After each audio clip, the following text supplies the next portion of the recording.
Hello दोस्तों, तो हम लोगों ने जो डेटा टाइप्स लेक्चर 4 में देखा है, आज उसका हम लोग प्रैक्टिस करेंगे अपने विजुअल स्टूडियो। तो चलिए मैं एक फाइल बनाता हूँ डेटा टाइप्स नाम से, डेटा टाइप्स डॉट फाइल। इस फाइल को मैंने सेव किया। फाइल सेव करने के बाद सबसे पहले हम लोग इंटीजर डेटा टाइप को देखेंगे, ठीक है। तो इंटीजर डेटा टाइप को हम लोग लिखते हैं इंटीजर डेटा। मैंने एक ये वेरिएबल लिया इंटीजर डेटा और इस वेरिएबल में 20 रख दिया। तो जब मैंने ये 20 रखा तो ये इंटीजर रखा। हमें आपको पता है कि minus infinity two plus infinity integers होते हैं। कुछ भी आप रख सकते हैं, पॉइंट में वैल्यू नहीं होनी चाहिए बस। तो इस तरह हम इंटीजर डेटा टाइप को बनाते हैं, जैसा मैंने समझाया भी था। आप लेक्चर 4 जरूर देखें, उसी का हम आज प्रैक्टिस कर रहे हैं और सेम टू सेम जो मैंने उसमें बताया है वही प्रैक्टिस यहाँ पे होगा। तो अब हम लिखते हैं प्रिंट और इस प्रिंट के अंदर लिखते हैं इंटीजर डेटा, ठीक है। और इसको मैं करूंगा रन। जैसे मैं इसे रन करता हूं आप देखें 20 ये प्रिंट कर चुका है, ठीक है। नेक्स्ट इसके बाद हम लोग देखेंगे फ्लोट डेटा टाइप। तो मैंने लिखा FLOAT फ्लोट डेटा। इस टाइप का मैंने एक बनाया वेरिएबल और उसमें लिखा 20.5। 25.5 जैसे ही मैंने बनाया तो ये ऑटोमेटिक फ्लोटिंग डेटा टाइप हो गया। आप इस नाम लिखने पे मत जाइएगा, नाम आप कुछ भी लिख सकते हैं। Variable names can be anything.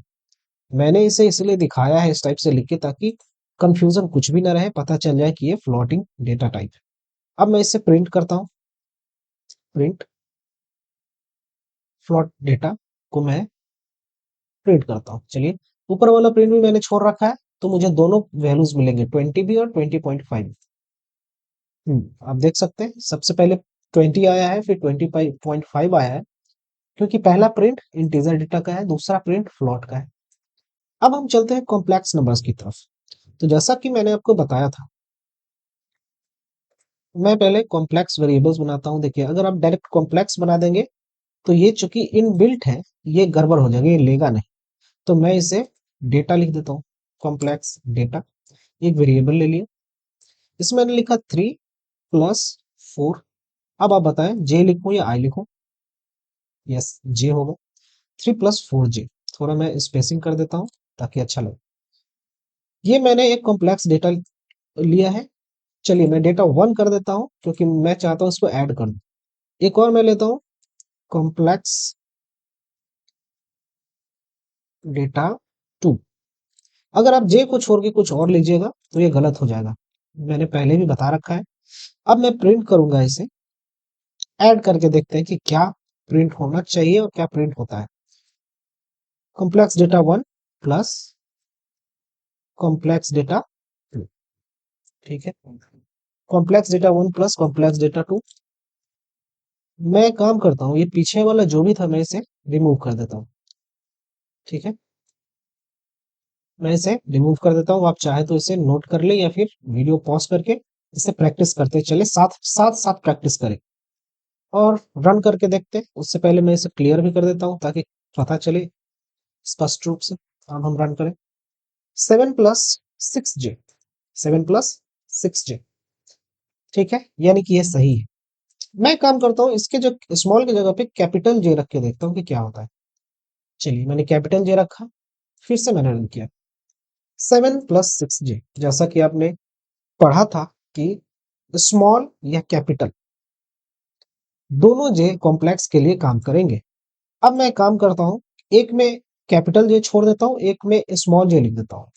अब मैं चाहता हूं प्रिंट करना कि क्या आता है। चलिए मैंने प्रिंट किया, अगेन सेम चीज, मतलब रिजल्ट में कोई इफेक्ट नहीं आया। इसका मतलब कि कॉम्प्लेक्स डेटा टाइप में आप किसी भी तरह से जे का इस्तेमाल कर सकते हैं। क्या मैं आई का इस्तेमाल कर सकता हूँ? बस एक छोटा सा, वैसे होता तो नहीं। आप देखें आई लिखते ही ये एरर दिखा दिया, और एरर में क्या लिखा है, आई इज नॉट डिफाइंड पाइलेंस। आई पाइलेंस नहीं पहचान रहा है। पाइलेंस क्या है? पाइलेंस को माइक्रोसॉफ्ट की टीम ने विजुअल स्टूडियो के लिए, विजुअल स्टूडियो कोड के लिए बनाया है, जो कि एक पाइथन का एक्सटेंशन है। ठीक है, अब हमने देखा था डेटा टाइप स्ट्रिंग के बारे में, str स्ट्रिंग डेटा टाइप के बारे में हमने देखा था। अगर हम डायरेक्ट str यूज करें तो ये गड़बड़ हो जाए, क्योंकि str फंक्शन हमारे पास पाइथन में बिल्ट इन फंक्शन है। तो इसलिए हमने str डेटा नाम के एक वेरिएबल को बनाया, और चूंकि स्ट्रिंग डेटा है तो इसमें कोई स्ट्रिंग की वैल्यू रहेगी। मैं जो एग्जांपल देता आ रहा हूं वही वैल्यू रखता हूं, और इसे करता हूं प्रिंट str, और डेटा नीचे आ गया है। मैं इसे टैब की मदद से सिलेक्ट करके लिख देता हूं। चलिए मैं इसे रन करता हूं। उससे पहले क्लियर, अभी अब रन करूंगा। रन करते हैं, यहाँ पे आपकी वैल्यू राजू आ चुकी है। हमने स्ट्रिंग में पढ़ा था कि स्ट्रिंग में हम एक टेक्स्ट भी रख सकते हैं और सीक्वेंस ऑफ यूनिकोड कैरेक्टर्स भी रख सकते हैं। चलिए टेक्स्ट तो हमने देख लिया, राजू, या फिर किसी किसी प्रकार की स्ट्रिंग जो हम रखना चाहें वो हम रख सकते हैं। चाहे वो कितनी भी लंबी स्ट्रिंग हो, हम पूरा लिख सकते हैं लाइक अ पैराग्राफ। उसे बस एक इन्वर्टेड कॉमा या डबल इन्वर्टेड कॉमा में रखना है, वो खुद ही स्ट्रिंग हो जाएगा। बट अब मैं चाहता हूं कि मैं आपको दिखाऊं कि यूनिकोड कैरेक्टर्स को हम कैसे रखते हैं। ए जो है हमारे पास, वो इनकोडिंग उसकी है 65। ये हमें पता होना चाहिए, आप एक बार सर्च करें। इसी तरह से हम लोग लिख सकते हैं, प्रिंट करवा सकते हैं यूनिकोड कैरेक्टर्स को।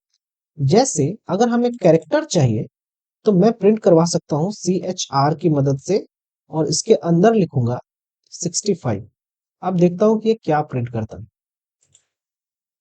ए, आपने देखा 65। CHR एक फंक्शन है जिसकी मदद से हम इनकोडिंग किए हुए कैरेक्टर्स को वापस ला सकते हैं। और आगे अगर हमें पता करना हो कि ए की इनकोडिंग क्या है, यानी अगर हमें 65 लाना हो, अभी हमने क्या किया, 65 से इसकी वैल्यू ले आया। अभी मैं इस वैल्यू से यानी कि ए से 65 लाना चाहूं तो हमारे पास एक और है ORD फंक्शन, ORD। इसकी मदद से अगर मैं ए दूंगा अंदर में, तो मुझे वो वैल्यू आएगी जो इसकी है, वो इनकोडिंग वैल्यू जो इसकी है वो आएगी। चलिए हम रन करें। ए, पहले वाले के लिए ए, और दूसरी लाइन के लिए 65, आप देख लीजिए। तो इसी तरह से हम सीक्वेंस ऑफ यूनिकोड कैरेक्टर्स को भी एक स्ट्रिंग में दिखाते हैं।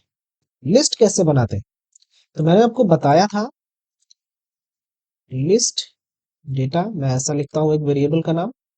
और मैंने आपको बताया था कि जब भी हम लिस्ट बनाते हैं तो हम स्क्वायर ब्रैकेट में लिस्ट को लिखते हैं, लाइक 10 कॉमा 20 कॉमा। मैं एक ही बार सिंगल डेटा टाइप न लेके मैं लेना चाहता हूं मिक्स डेटा टाइप, ठीक है, कॉमा 45.5। और जो भी सिंगल डेटा टाइप वाले लिस्ट है वो आप खुद से प्रैक्टिस करें, खुद से एक बार वीडियो पॉज करें, और एक बार सिर्फ इंटीजर वैल्यू को ले उसे प्रिंट कराएं, फिर डेसिमल वैल्यूज को ले उसे प्रिंट कराएं, और फिर स्ट्रिंग को लेकर उसको प्रिंट कराएं। मैं एक बार में ही लेता हूं और इसमें प्रिंट करता हूं लिस्ट डेटा। ठीक है, चलिए देखते हैं क्या आता है। हाँ, हमने जो दिया था वो इसने प्रिंट कर दिया है। ठीक है, तो लिस्ट इस तरह से वर्क करता है इन अ स्क्वायर ब्रैकेट। अब हम चलते हैं टपल पे। तो टपल, हमें पता है कि हम टपल कैसे बनाते हैं। टपल डेटा नाम का वेरिएबल लिया, और टपल को हम लोग पैरेंथेसिस के अंदर बनाते हैं। 10 कॉमा 20 कॉमा 34 कॉमा 32 एक्सेट्रा हमने लिया, और फिर हमने प्रिंट किया टपल डेटा को। टपल डेटा को हम प्रिंट करते हैं 10 20 34 32, yes, we got this kind of data. यही है टपल डेटा टाइप। अब मैं इसके जगह पे डेसिमल वैल्यूज लूं, 10.4 कॉमा 24.4 कॉमा 12.2। चलिए मैं 3 वैल्यू लेता हूँ। इसने इस वैल्यू को भी प्रिंट कर दिया, डेसिमल वैल्यूज। सिमिलरली आप स्ट्रिंग वैल्यूज को भी इसमें रख के प्रिंट कर सकते हैं। जैसे मैं एक बताता हूं आपको, स्ट्रिंग वैल्यूज कैसे रखाएगा। ये आप जानते हैं, या तो डबल इन्वर्टेड या तो सिंगल। मैंने रखा पाइथन, बाहर जाके इन्वर्टेड कॉमा से बाहर जाके कॉमा लगाया, फिर लिखा एप्पल, बाहर जाके, और फिर मैंने चलिए इसे मैंने डबल इन्वर्टेड कॉमा कर दिया, लिखा ब्लैक। पाइथन डाटा को हम प्रिंट करके देखते हैं कि आंसर क्या आता है। पाइथन एप्पल एंड ब्लैक, ठीक है। तो हमारे पास ये आउटपुट प्रिंट होके आ चुका है। हम सिर्फ अभी डेटा टाइप्स को समझ रहे हैं। टपल की वर्किंग, बहुत सारा इसका फंक्शन होता है, मेथड होते हैं, जैसे स्ट्रिंग की भी बहुत सारे मेथड्स होते हैं, हम उस पर अभी नहीं जा रहे हैं। सभी के लिए सेपरेट वीडियोस आएंगी, उस पर डिस्क्राइब अच्छे से किया जाएगा। ये सिर्फ डेटा टाइप्स को समझाने का एक वीडियो है। चलिए आगे हम लोग बढ़ेंगे। रेंज, रेंज मैंने बताया था कि रेंज का इस्तेमाल हम लोग फॉर लूप में करते हैं। जैसे अगर मैंने लिखा फॉर एक्स इन, और रेंज लिखा 5, 5 एक स्टॉपिंग वैल्यू है। और जब भी आप फॉर लिखें तो फॉर की एक बॉडी होती है। जब हम फॉर लिखते हैं तो उसके बॉडी में कुछ लिखते हैं, क्योंकि ये लूप है। जब मैं लूप पढ़ाऊंगा तो मैं फॉर को अच्छे से और भी लूप्स को अच्छे से डिस्क्राइब करूंगा। फिलहाल आप समझे कि जब भी फॉर लिखी जाती है तो उसके बाद हमें एक कॉलन लगाना पड़ता है। अगर हम कॉलन नहीं लगाएंगे तो फॉर की जो बॉडी है, फॉर का जो डेफिनेशन है वो गलत हो जाए। तो जैसे ही हमने कॉलन लगा के और इंटर दबाया तो ये अपने आप कर्सर फॉर के कुछ इंडेंटेशन को छोड़ के आगे आ गया। और यहाँ पे अब मुझे प्रिंट करना है एक्स को। मैंने क्या लिखा है, फॉर एक्स इन रेंज, यानी रेंज में एक्स, कौन से रेंज में, 5 की रेंज में। अभी मुझे प्रिंट करना है कि क्या आंसर आता है। आप देख सकते हैं 0 to 4। आपको मैं पिछले लेक्चर्स में बता चुका हूं कि ये जो वैल्यू होती है ये स्टॉपिंग वैल्यू होती है, और स्टॉप वैल्यू जो होती है वो कभी भी प्रिंट नहीं होती। अगर एक ही वैल्यू रेंज के अंदर दी हुई है तो 0 से प्रिंट स्टार्ट होगा और इस वैल्यू के एक पहले तक खत्म हो जाएगा, यानी 4 तक। लेकिन अगर इसी रेंज में मैं दो वैल्यू दूं, लाइक अभी ये 0 से प्रिंट हुआ है, मैं चाहता हूं कि 0 नहीं चाहिए, 1 से प्रिंट चाहिए, तो मैं दूंगा 1,5। अभी देखता हूं कि एक्स क्या प्रिंट करता है। 1 2 3 4। आप ऊपर वाले आउटपुट में देख सकते हैं, जब एक ही वैल्यू यानी सिर्फ 5 स्टॉपिंग वैल्यू मैंने दिया था, एक ही, तो वो 0 से प्रिंट किया था। लेकिन जब मैंने स्टार्टिंग वैल्यू भी दे दिया तो 1 से प्रिंट किया। तो जब दो वैल्यू रेंज के अंदर दिए जाते हैं तो पहले वैल्यू को बोलते हैं हम लोग स्टार्टिंग वैल्यू, ये, और दूसरा वैल्यू होता है स्टॉपिंग वैल्यू, यानी ये। इसमें एक और वैल्यू होता है, थोड़ा सा मैं और डिस्क्राइब कर दूं फॉर को, रेंज को। इसमें एक और वैल्यू होते हैं जिसको बोलते हैं स्टेप। यानी इससे बताने के लिए मैं इसे 10 कर देता हूँ, 1 to 10, यानी कि अब ये 1 से लेकर 9 तक प्रिंट कर सकता है, इतना आप तो समझते हैं। अब मैं चाहता हूं कि ये जो 1 2 3 करके प्रिंट कर रहा है, नहीं, ये एक दो गैप करके प्रिंट करे। तो मैं यहाँ पे 2 दे देता हूँ। अब देखते हैं कि क्या होता है। 1 3 5 7, आप देख सकते हैं, यानी कि एक एक गैप कर दिया इसने। क्यों हुआ, क्योंकि हमने एक स्टेप दे दिया है कि आप दो स्टेप के बाद ही प्रिंट करें, यानी 1 किया, 2 छोड़ के 3 प्रिंट करें, ऐसा मैंने दे दिया। तो 2 छोड़ा, 3 प्रिंट किया, 4 छोड़ा, 5 प्रिंट किया, सो ऑन। इस तरह से रेंज वर्क करता है फॉर के अंदर, ठीक है। डिक्शनरी, ठीक है, डिक्शनरी के लिए DICT एक इनबिल्ट है। मैं DICT डेटा बनाता हूं। डिक्शनरी को बनाने के लिए मैंने बताया था कि कर्ली ब्रेसेस के अंदर हमें डिक्शनरी को बनाना पड़ता है, और इसमें सबसे पहला वैल्यू जो होता है वो की होता है। जैसे मैं लिखता हूं नेम, नेम के अंदर, सॉरी, हम कॉलन देंगे, नेम के बाद कॉलन लगाएंगे, और कॉलन के बाद हम इस की का कोई वैल्यू देंगे।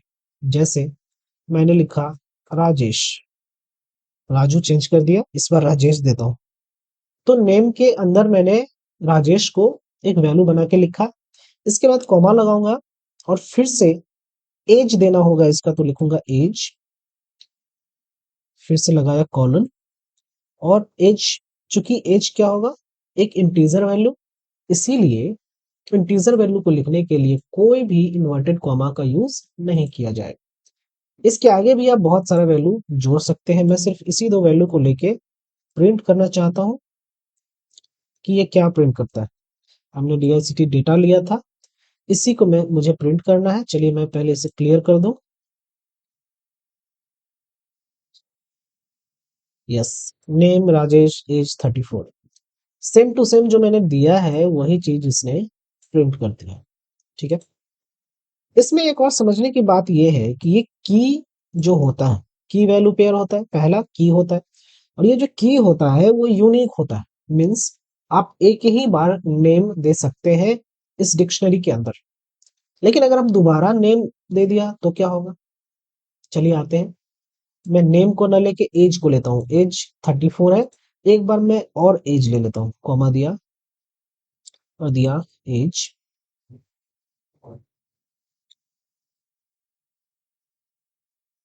कॉलन, इस बार दिया 45। ठीक है, एरर तो कुछ दिखाया नहीं है, कुछ भी एरर नहीं, सब ठीक है, लेकिन दो एज है। अब मैं देखना चाहता हूँ कि आखिर होता क्या है। चलिए, नेम राजेश, एज 45, ओ, यानी ये 35 वाला एज मिस कर गया। मीन्स कि जो की होता है वो अगर आपने दोबारा यूज किया तो लेटेस्ट वाला जो वैल्यू होगा उसका वो उठाएगा। ठीक है, देखेंगे सेट को। सेट कैसे बनाते हैं, सेट, सेट डेटा, सेट को हम सिमिलरली डिक्शनरी के तरह बनाते हैं। जैसे मैंने लिया 1, 2, 3, 4, 5, इतना मैंने लिया, और फिर इसे हम प्रिंट करेंगे, सेट डेटा, प्रिंट किया तो इसने 1, 2, 3, 4, 5 दे दिया, सिंपल। लेकिन सेट की खास बात मैंने क्या बताई थी कि इसमें डुप्लीकेट वैल्यू नहीं रहेंगी। जैसे 3 है, मैं कॉमा देके एक बार और 3 दे देता हूँ, 5 को कॉमा देके एक बार और 5 दे देता हूँ, मैंने दो डुप्लीकेट वैल्यूज इसमें डाल दिए हैं। अब देखता हूँ कि क्या होता है इसका आंसर। यस, इसने सिर्फ एक एक वैल्यू ही उठाया। तो सेट में कभी भी डुप्लीकेट वैल्यूज आप खुद डाल भी दें तो जो आउटपुट आएगा वो सिर्फ एक ही वैल्यू प्रिंट करके आपको देगा। तो सेट डुप्लीकेट वैल्यूज को नहीं रखता है। ठीक है, इसके अलावा सेट को आप मिक्स्ड भी बना सकते हैं। जैसे कॉमा देके मैंने दिया 5.3 और फिर से कॉमा देके लिख दिया एप्पल, और इसे हम प्रिंट करेंगे। आप देखें कोई भी एरर नहीं आया। सेट मिक्स्ड वैल्यू को भी प्रिंट, मिक्स डेटा टाइप को भी प्रिंट कर सकता है। ये फ्रोजन सेट, फ्रोजन सेट नाम से ही क्लियर है कि एक रुका हुआ, फ्रीज किया हुआ सेट। ये एक फंक्शन के रूप में काम करता है। चूंकि पहले ही मैं इसके बारे में बहुत डिटेल में समझा चुका हूं, तो अब मुझे एक फ्रोजन सेट डायरेक्ट बनाता हूं, और इस फ्रोजन सेट में हम या तो कोई लिस्ट पास कर सकते हैं, डिक्शनरी, कुछ भी पास कर सकते हैं। मैं यहाँ पे एक लिस्ट पास करता हूँ, लिस्ट डेटा, और इसको मैंने 1, 2, 3, 4, 5, और इस लिस्ट डेटा को फ्रोजन सेट में पास किया, लिस्ट डेटा। ठीक है, फ्रोजन सेट में पास किया, या तो हम इसे डायरेक्ट प्रिंट करें तब भी हो जाएगा, या तो हम इसे असाइन कर दें किसी फ्रोजन डेटा नाम के डेटा टाइप, और इस डेटा टाइप को और इस वेरिएबल को हम प्रिंट करें। सॉरी, ये फ्रोजन डेटा टाइप नहीं है, ये एक वेरिएबल है। फ्रोजन वेरिएबल में हम इस फ्रोजन सेट को रख दिया, और फिर हम इस वेरिएबल को प्रिंट करते हैं। फ्रोजन डेटा को हमने प्रिंट किया,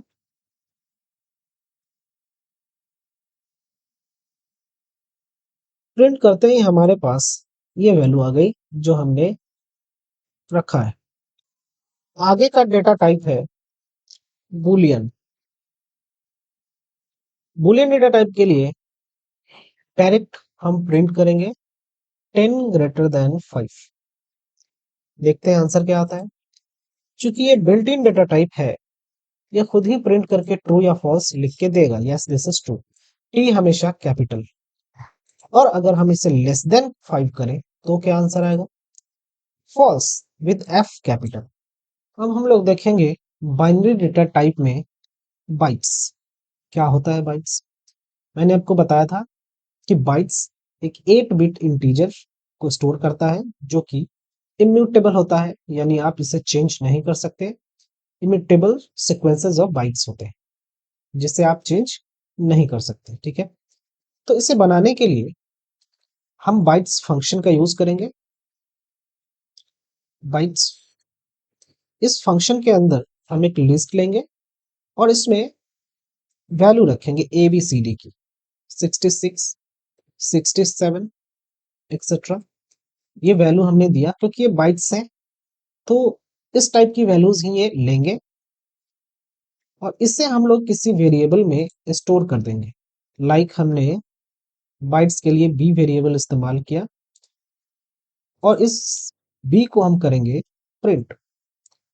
चलिए देखते हैं।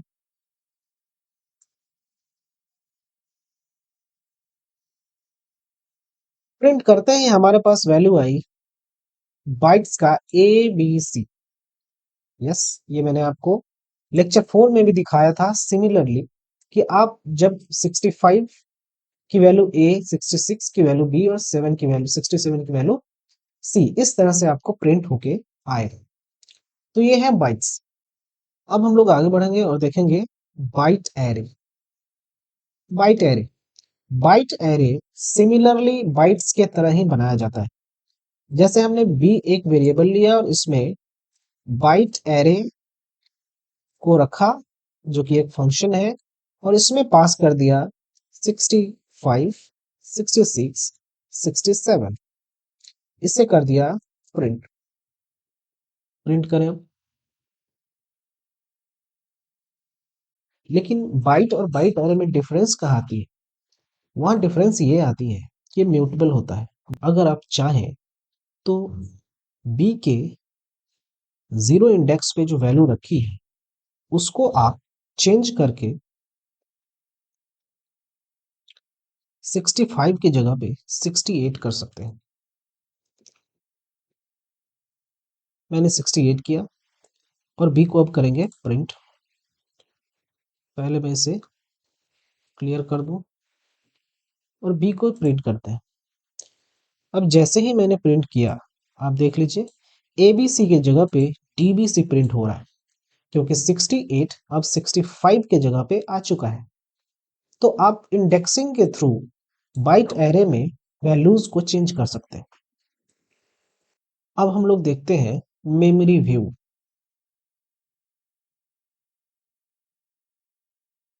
मेमोरी व्यू, तो मेमोरी व्यू में हमने क्या पढ़ा था? ये किसी भी ऑब्जेक्ट के इंटरनल डेटा को बिना कॉपी किए हुए एक्सेस करने में मदद करता है।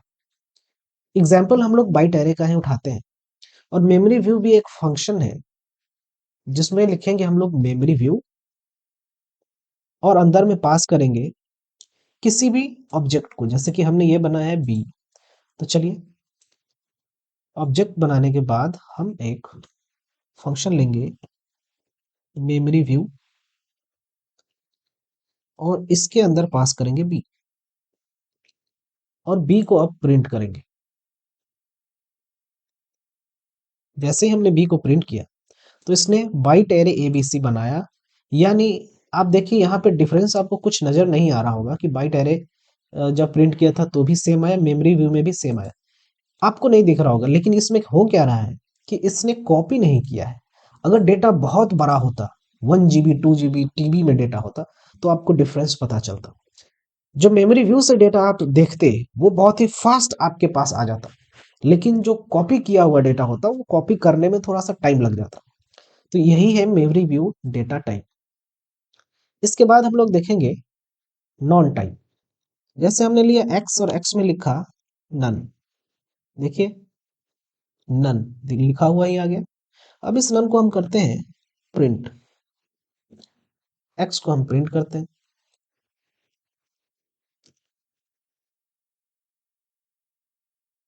हमारे पास आ गया नन। ये बाय डिफॉल्ट यानी इनबिल्ट है नन डेटा टाइप। इसमें बताने के लिए कुछ भी नहीं है, बस ये है कि अगर आपके पास कोई भी डेटा उपलब्ध नहीं है तो उस डेटा के एब्सेंस को दिखाने के लिए हम लोग नन डेटा टाइप इस्तेमाल करते हैं। ठीक है, अब आपके लिए टास्क ये है कि आप खुद से सर्च करें कि ये नन डेटा टाइप जो है ये और जीरो और कोई स्ट्रिंग जो कि खाली हो, क्या ये तीनों सेम है या तीनों अलग अलग है। आप इसे खुद से प्रिंट करें, खुद से इसकी जांच पड़ताल करें और नीचे कमेंट में मुझे भी बताएं कि क्या ये स्ट्रिंग, ये जीरो और नन ये तीनों सेम है, क्योंकि नन डेटा के एब्सेंस को दिखाता है।